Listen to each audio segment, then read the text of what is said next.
ഓ ശർമാജി, ഓരോ തുങ്കനാഥ്. തുങ്കനാഥ് അമർരേ. അമർരേ. ഒന്ന് കുളിച്ച് വിശ്രമിച്ചിട്ട് രാത്രിയോടെ തന്നെ ഹിമാലയം കയറണം. ക്ഷമിക്കണം നരേന്ദ്രജി, പരമേശ്വര പ്രഭു കോപിച്ചിരിക്കണു. ഹിമാലയത്തിലേക്കുള്ള ചുരം എവിടെയൊക്കെയോ ഇടിഞ്ഞിരിക്കണു. വഴി അത്രയും 5-6 ദിവസമായിട്ട് ബ്ലോക്കാ. മിനിഞ്ഞാന്ന് ഗ്വാളിയോറിൽ നിന്ന് തീർത്ഥാടകരെയും കൊണ്ടുവന്നിട്ടുള്ള ഒരു ബസ് ഒലിച്ചു പോയിട്ട് ഇതുവരെ ഒരു പൊടിയും കിട്ടിയിട്ടില്ല. മിലിറ്ററിക്കാര് തരേണ്ടത്ര എവിടെ തരാനാ?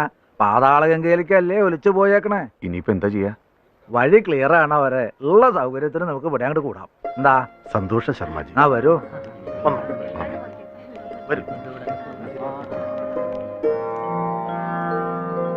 പൂർവാശ്രമത്തെ കുറിച്ചൊരു സന്യാസി ആലോചിക്കാനോ പറയാനോ പാടില്ല എന്നാ ശാസ്ത്രം.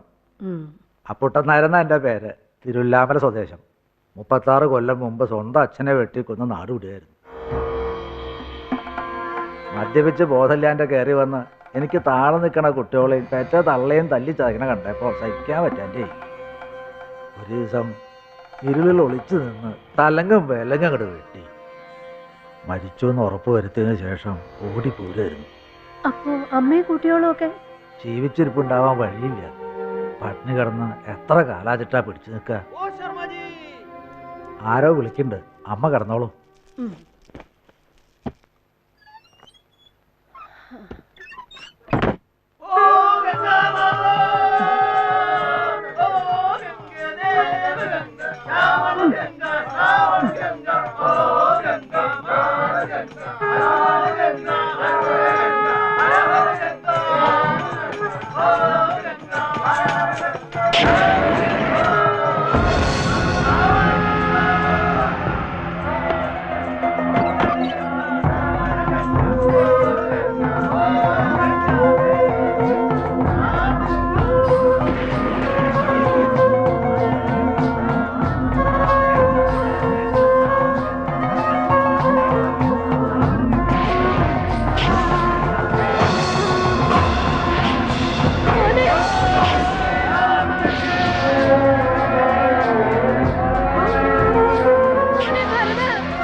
സ്വന്തം മക്കളെ തെറ്റിപ്പോവോ? കണ്ടു, ഞാൻ എന്റെ കുട്ടിയെ കണ്ടു. ഞാൻ എന്റെ കുട്ടിയെ കണ്ടു. നീ നോക്ക്. അമ്മക്ക് തോന്നിയതാ. അമ്മേ, അമ്മേ. 4 വർഷം മുമ്പ് മരിച്ചുപോയ എൻ്റെ ഏട്ടനെ കണ്ടു എന്ന് അമ്മ പറയണേ. അതുവാ നാഗസന്യാസിമാരുടെ കൂട്ടത്തിൽ. കാലടി ജഗദ്ഗുരു ശങ്കര സർവകലാശാലയിൽ വേദാന്തം പഠിപ്പിക്കുന്ന ആളായിരുന്നു എൻ്റെ ഏട്ടൻ. പ്രൊഫസർ ഇരിങ്ങണ്ണൂർ ഭരതപിഷാരടി. വലിയ പണ്ഡിതനായിരുന്നു. 5 കൊല്ലം മുമ്പ് പ്രയാഗിൽ നടന്ന കുംഭമേള കാണാൻ പുറപ്പെട്ടു പോയതാ. പിന്നെ മടങ്ങി വന്നിട്ടില്ല. ഏട്ടൻ പോയിട്ട് 1 വർഷം കഴിഞ്ഞപ്പോൾ പ്രയാഗിൽ നിന്നൊരു സന്യാസി ഞങ്ങളുടെ നാട്ടിൽ വന്നു. ഒരു മൺകുടത്തിൽ ഏട്ടൻ്റെ ചിതാഭസ്മമായിട്ട്.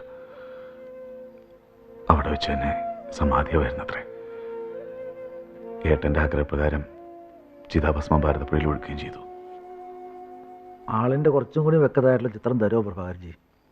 ചെറുപ്പത്തിലെ ആധ്യാത്മികമായിട്ട് ഇത്തിരി കെട്ടുപാടൊക്കെയുള്ള ആളായിരുന്നു ഏട്ടൻ. ശങ്കരദർശനത്തെക്കുറിച്ച് 3-4 പുസ്തകം എഴുതിയിട്ടുണ്ട്. വെള്ളിനേഴി ഗോവിന്ദനാശാൻ്റെ കൂടെ കഥകളെയും പഠിച്ചിട്ടുണ്ട്. വൈദ്യം അറിയാം, ജ്യോതിഷം അറിയാം, ജീനിയസ് എന്നൊക്കെ പറയില്ലേ നമ്മൾ. അതായിരുന്നു ശർമാജീൻ്റെ ഏട്ടൻ. ഭരതപിഷാരടി.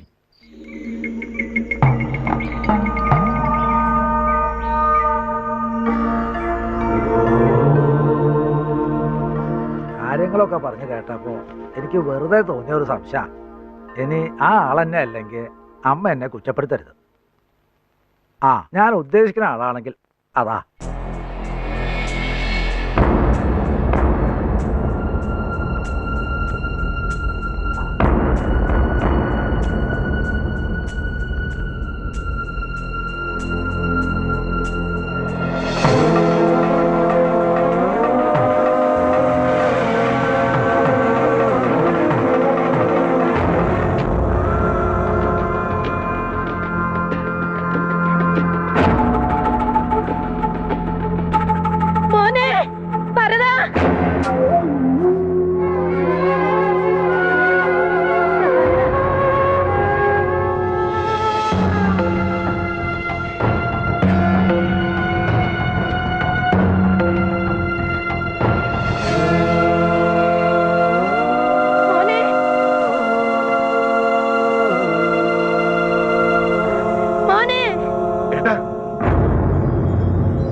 ഏട്ടാ